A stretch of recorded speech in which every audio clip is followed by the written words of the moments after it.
زلزله بیګا مې زړه هسې راډک شو، وارخطا غوندې شو، په ټول وجود مې عجیبه شان کیفیت حاوي شو. زما د ذهن سمندر کې د جانان خیالونه چپه چپه شو، راخواره شو، په موجونو سر شو. د سویلو سره مې خلاص مان ته پورته کړله، د څوارلسمې په سپوږمۍ مې سترګې خښې شولې چې دغې پړق ما کې یو جوش او یو خواهش پیدا کړو. زه یې د خلکو نه یو بل جهان ته لرې بوتلم، لاړم ځان له د یو خوړ په غاړه کېناستمه. ما ویل نن یوه دردناکه افسانه لیکمه. د خپلې مینې د اظهار کردار مې هم زړه غوښتو او د جانان د محبت اظهار مې هم زړه غوښتو، خو د اظهار له مې په ذهن کې لفظونه کتل، دغه تصویر له مې نایابه شان رنګونه کتل. زه او جانان دواړه د یو بل د وفا لیوني، دواړه یو بل پسې د یو بل نه سیوا لیوني. زمونږ ذهنونه په یو بل کې اغېږلي ښکاري، زمونږ زړونه هم یو بل سره تړلي ښکاري. خو وخت زما او د جانان مینځ کې دیوال جوړوي، ما ته د غنو او هغه ته د اور ټال جوړوي. مونږ د حالاتو په دې ډوب او په دې سور تنور کې سوزو، خو بیا هم د یو بل په اسره ژوند تیروو. دواړه د یو بل د الفت په نوم سندرې وایو، د یو سپېڅلي محبت په نوم سندرې وایو. خو وخت هم مال په تندي د مینې تور لګوي، هم د هغې په لوپټه د تهمت اور لګوي. زه په تندي د مینې تور د عشق محراب ګڼم، خو ما د یار د لوپټې د تهمت داغ سوځوي. ټیک د هغه هم د تهمت له توره نو یریږي، خو زلمی توب او پیغلتوب کې یو تضاد څرګند وي. زلمی د هرې فیصلې جرأت په ځان کې ویني، د پیغلو ډېرې مجبورۍ وي د زلمو په نسبت. څه خپل ناموس ته ګوري، څه د ننګ او پت مجبورۍ، ورله په زړه غنې راکاږي د الفت مجبورۍ. ما ته د هغې پښتنې او کلیوالې مینې هره خبره د پر هر زړګي ټکور ښکاري. ما ته یې هر نظر د ژوند په دې تاوژن سفر کې لکه د سیوري په خپل سر باندې راخور ښکاري. خو په رخسار او په لیمو کې حیا اوده ده، څه داسې نه ده چې پښتو مې د اشنا اوده ده. مانې تروړې د ژوندون د مجبورو تقاضې، د زړونه سیزې د وختونو د لمبو تقاضې. دا زه چې غلی یم په شونډو مې چوپیا خوره ده، دا زما لاسو ته چې د صبر هتکړۍ پرتې دي، دا زما زړه چې په پرهر کې هم زبېرګي نه کوي، دا زما سوچ او زما فکر تخریب کار چې نه دی.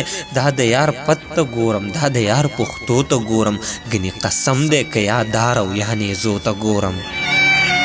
ټیک ده چې زه یې په خلوص او په وفا مین یم، خو د دې هر څه نه زیات زه په حیا مین یم. ما ویل نن د څوارلسمې د سپوږمۍ په رڼا دا ټول رنګونه یوې سترې افسانې ته بخم. موضوع مې جوړه کړه، شورو مې په تحریر وکړله، د قلم ژبه مې د سپین کاغذ په مخ وهله. ما د ژوندون خواږه تراخه وختونه هم وستایل، ما د ازغو او د تڼاکو پښو کیسه هم وکړه. خو چې خبره د جانان پته و وفا له راغله، بیا مې خبره د جانان د مجبورو لیکله. زما غوږونو کې ښکالو شو او د پښو کشار شو، داسې ښکالو چې د جانان د پښو وږمې وې پکې. خو هیڅ باور زما په دې خبره نه جوړېدو چې دا ښکالو په حقیقت کې د جانان د پښو ده.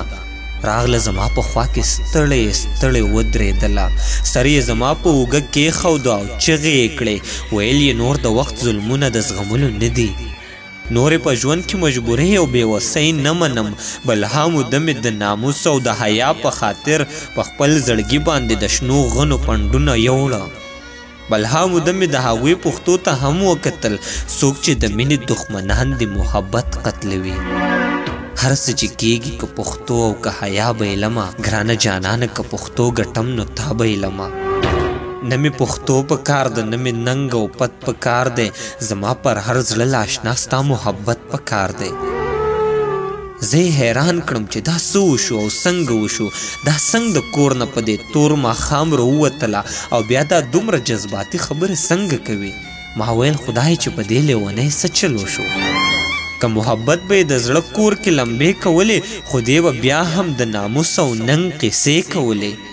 ما ورله ورو غوندې د سر نه خپل مړوند راتاو کړو ورله مې اوښکې د څادر په پلو وچې کړلې بیا مې ترې ورو ورو په مزه مزه پوښتنه وکړه جانانه دا محشر او دا طوفان له کومې راغی چې ستا د پښو نه یې د صبر زولنې ماتې کړې چې ستا د پته او د ناموس په محل اور لګوي چې ستا جذبات او احساسات د لمبو نه ډک کړه چې د زړګي نه د بندونه د پښتو ماتوي ما ته وویل جانانه تا ته څه ووایم چې ما د څومره تکلیفونو سره ژوند کړی دی د خپل بدن او د خپل تن د واکدارانو نه مې ګرانه لالیه د همزولو په خوله ته غوښتی وې خو ما نه تل هغه زما د تن بدن اختیارمند هغه حق تروړي کوم چې ما لره اسلام راکړی هغوی دا وایي ستا بیخي ځان کې اختیار نشته دی خو د دې ظلم باوجود مې ورته هم وویل چې زه بس خیر دی زه به خپله مینه هیره کړمه خو ما یو عزم یو تدبیر یو فیصله کړې ده ما ویل زه به ستاسو سپینې پګړۍ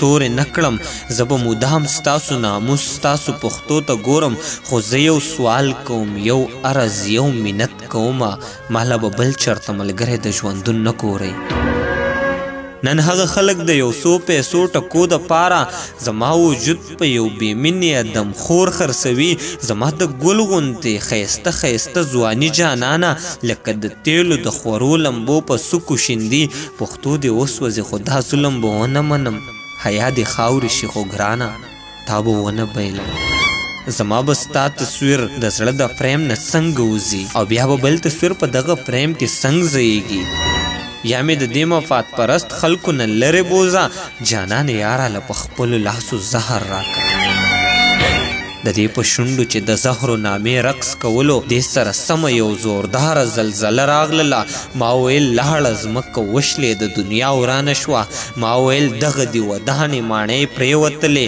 زما نه ګیر چاپېره چغې او سورې جوړې شوې د کاله خلکو مې هم ماته اوازونه کول څه د دې چغو هیبت څه د زلزلې هیبت و زما د سترګو نه خوب لاړو وارخطا پاڅېدم خلکو توبې ویستلې خلکو دعاګانې غوښتې چاپېره چغې او سورې وې چې دنیا ورانیږي ما ویل افسوس تاسو زما له حاله څه خبر یې دنیا به بچي خو زما د خیال دنیا ورانه شوه دنیا به بچي خو زما د خیال دنیا ورانه شوه